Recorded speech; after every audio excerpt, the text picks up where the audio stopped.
Welcome back to Warriors Weekly. Now, Tim Roy's Journal. Well, welcome back to Tim Roy's Journal, getting ready for one of the final games of the year here at Oracle Arena. And let's go to the mailbag. On the email, Raylene from Dublin wants to know, what chance does Steph Curry have about winning Rookie of the Year? Well, Raylene, let's take a look at some of the numbers for Steph Curry right now. In his last 40 games, he's averaging 21 points, 7 assists, and 5 rebounds, while shooting over 43% from the field, over 90% from the line. He's had a game of 27 points, 14 assists, 8 rebounds, and 7 steals. Only 2 other players have done that in NBA history. We can go on and on about the numbers for Steph Curry, especially since January 1. He's an outstanding player. He has a chance, and obviously his biggest competition is going to be Tyreke Evans from Sacramento, who's had an outstanding year. But I think it's going to be a very close voting for Rookie of the Year. So once again, Tim Roy's Journal, just go online and fire away. We try to answer as many as we can. Hey, this is Andres Biedrins, and you are watching Warriors Weekly. After a recent practice in Oakland, Tim Roy had a chance to sit down with General Manager Larry Riley. Well, Larry, as we proceed from the end of this season and head into next season, give me your thoughts, an overview of the club, where you see this team going, and what kind of things will you be trying to do in this offseason? Well, there's a mountain of work to be done. There's no question about that. The obvious is that we're extremely pleased with our rookie Stephen Curry. He has grown throughout the season. It's been a really good year for him.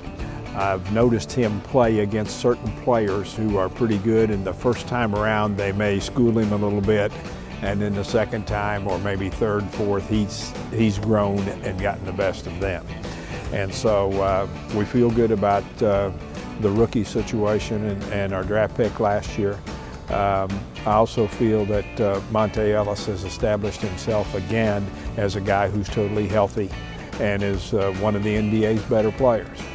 So our backcourt is in pretty good shape. I like C.J. Watson. I like what he can do for us. C.J.'s just a guy that you can count on. He's reliable. He's now proven himself. And so we feel pretty good about the guard situation. We have some work to do, of course, with the other positions. One of those 2 draft picks is going to be 3, 4, or 5, and maybe both. But there'll be some good players in there. There'll be some guys that we can look at. We'll be able to make a decision and come up with somebody that's going to add to our team. I don't necessarily want to dwell on injuries because everybody knows the history of what's going on there. So I would simply say that I'm really looking forward to seeing Brandon Wright this summer. And he is going to play in the summer league. It looks like he'll be prepared to do that. We won't rush him, so I'm really anxious to see what he can get done there. I'm very anxious to have the whole core of the injured guys back so that we can put a team together. We have added through the D-League, as you're very well aware of. Reggie Williams will be a guy who'll be with us, probably play in the summer league and play with us through the regular season next year. And I'm very excited about him. This guy is a pretty darn good player, and he's the right guy. Anthony Tolliver, of course, is another one who's done an outstanding job for us. There'll be some free agency work to be done this summer. We'll have to re-sign Anthony Morrow. We do have to look at CJ and his contract. There is the possibility that we can add another player through free agency, and we'll be working all those angles. Those top tier guys, which you'd call maybe the big 3 or big 4, we're not in that market, but hopefully there's a way to swing things around a little bit, and maybe we can get into that second tier. If we can get an established veteran, would really help us.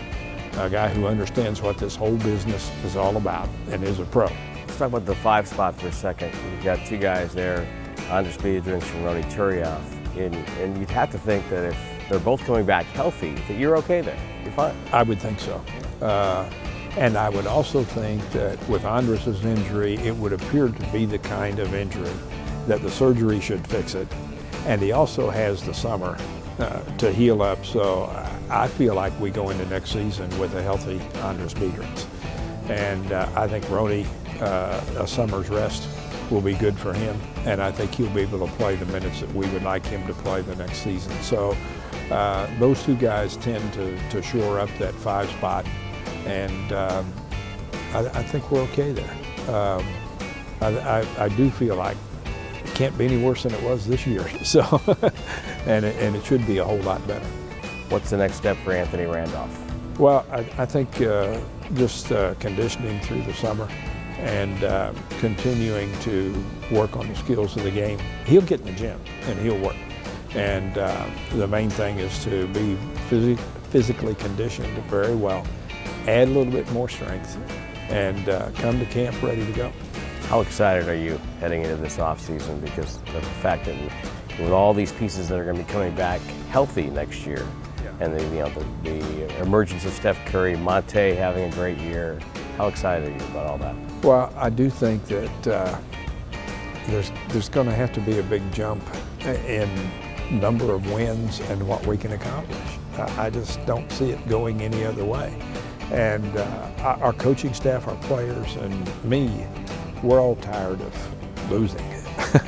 And these guys need to get away from it.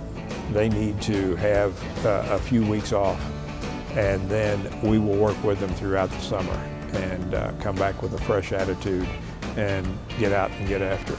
All right, Larry, thanks for the chat. Thank you, Tim.